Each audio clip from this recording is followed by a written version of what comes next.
Elle tient une partie de sa propre vie entre les mains. Sur ses planches de manga, dessinées par T, artiste anonyme, l'histoire de Marion Mansuy. C'était une histoire qui a duré 18 mois, donc c'est assez court. Mais dans ces 18 mois, il y a eu vraiment tous les schémas de violence qui sont apparus et qui se sont manifestés de façon extrême. Tout commence par une histoire d'amour, belle avant les changements. D'abord imperceptible, puis terrible. Isolement.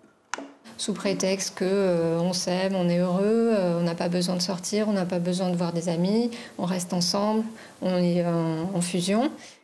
Subtile privation de nourriture, de sommeil, violence psychologique, viol et autres atteintes physiques.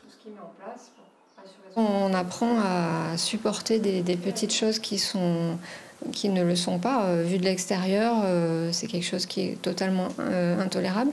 Mais on apprend à vivre avec, à trouver ça à la limite normale et surtout à trouver toutes les stratégies pour les supporter.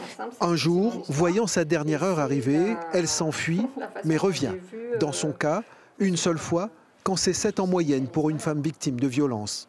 C'est aussi ça qui est perturbant, c'est que la porte a été ouverte depuis le début.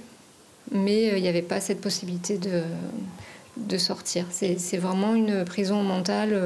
Une cage de verre. Les mauvais jours sont à présent derrière elle, mais 30 ans après, elle souhaite informer sur les pièges des relations toxiques. Elle se rapproche du dessinateur T pour la création d'un manga. Tous deux créent 2 protagonistes d'une histoire baptisée « Issue de secours ». Ça, c'est Elena du début. D'accord. Et Vlad, personnage historique qui a inspiré la figure de Dracula. Le manga en France et quasiment dans le monde entier, c'est le support de BD le plus vendu et le plus populaire. C'est le format qui parle le plus aux jeunes générations de 40 à en dessous de 15 ans aujourd'hui. Notre projet il est à destination des 15-25 ans. Et on estime que c'est un peu à cet âge-là que les relations de couple se mettent en place, autant qu'elles débutent sur des bases saines. Avec Issue de secours, T espère aussi toucher ceux qui commettent ces violences pour qu'ils se fassent aider.